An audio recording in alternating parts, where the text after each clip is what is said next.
over 2%. I just told you what it is right at this point, and that's a tentative budget which will change. Anyone else? Yes, Joe? Joe Stein, Boysville. We have a capital fund with over $800,000 in it. Could you not lodge your votes and change a law that would allow us at least to use 60% of it? Because it is tax garnered money that has not been spent yet. And I realize that we need to have a very good looking checkbook as a town because it makes us look good.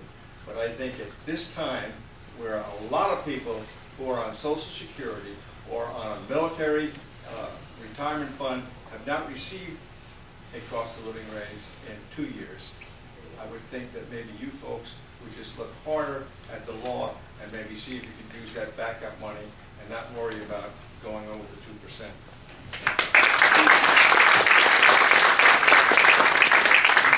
Rita.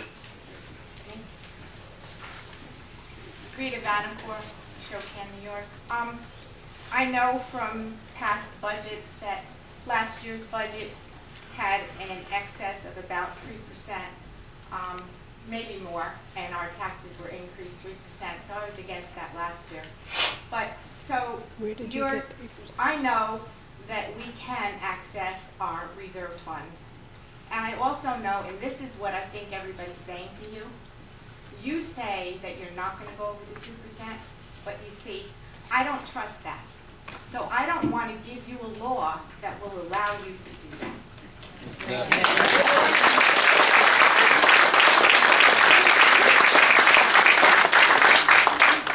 The lady in the back.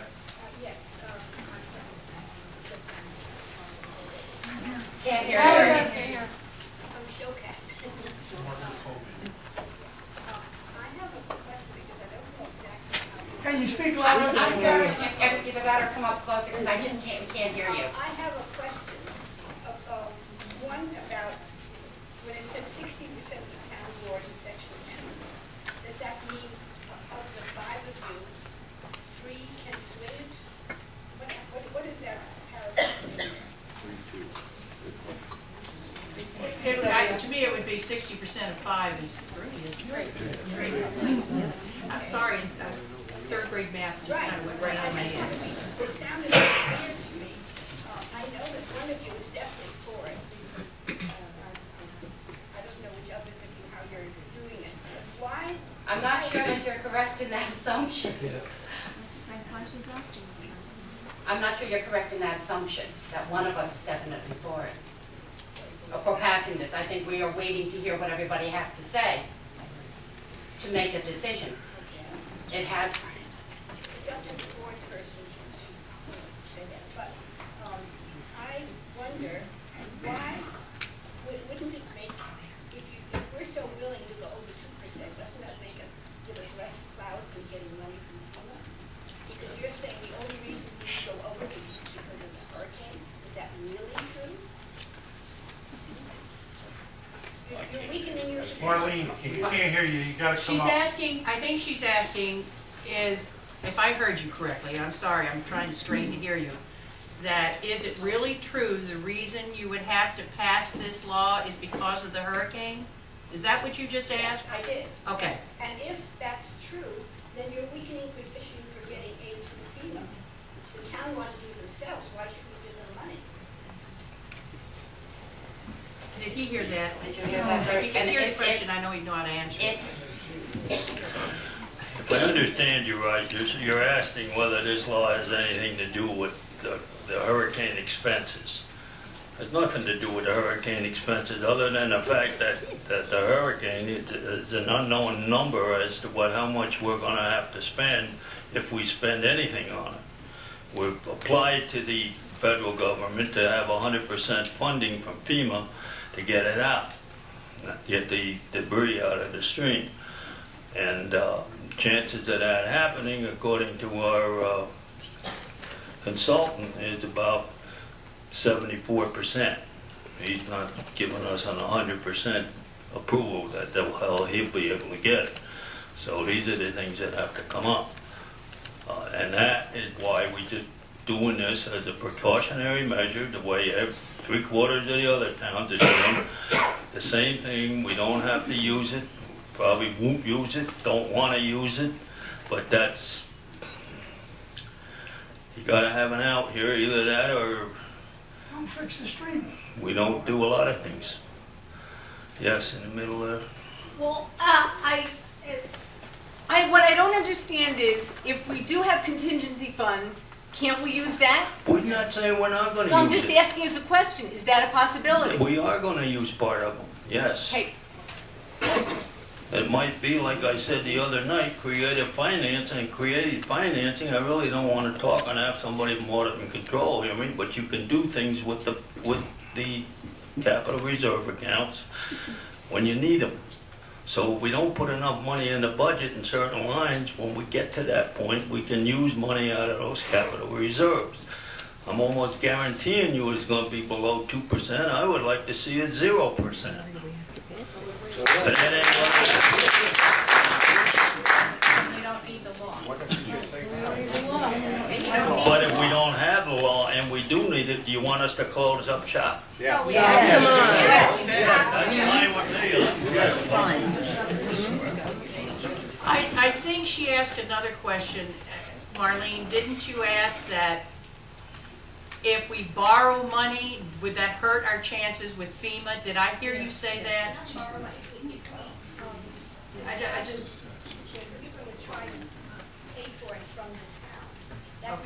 then I misunderstood. I wanted to clarify that, sorry.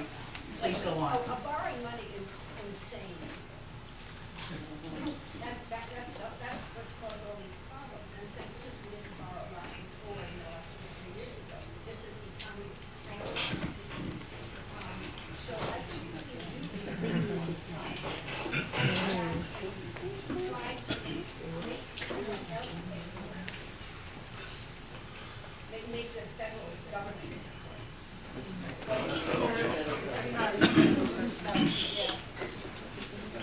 Sir?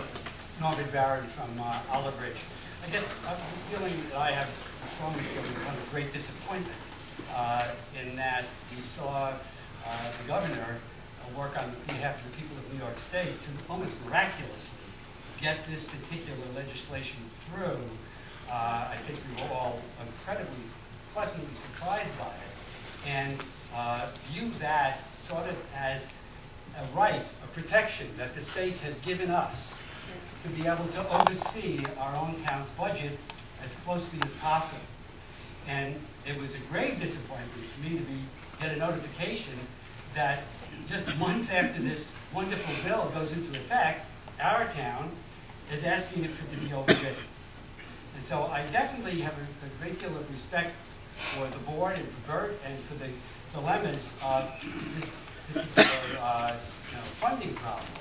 But especially since there is money in reserve that you could either borrow against or use and then, tighten the belt next year a little bit more and for the years after to have to pay back that money. But it's not out of disrespect that I personally feel that I don't want the town to have that carte blanche thing that can override what the state just gave us. I'd rather be called back to a meeting like this 6 months from now and have you explain to us why something needs to be done because FEMA didn't give you the money and somehow you weren't able to use the $800,000 in reserve. I understand. And I don't think anybody up here disagrees with you. It's just that we have to run a town, and if we can't, which I say if, and I'm telling you that I don't see that happening, to go on over to 2%. Now, I can't write that down, and if I did, half of you wouldn't believe it anyway, so why would we even go, right, Anita? So that's the way it is. The point is, you're still going to have to run a town. You're still going to want to put snowplows to plow your road. You're still going to want your little potholes and everything else that we do taken care of. And then if your neighbor's house is on fire,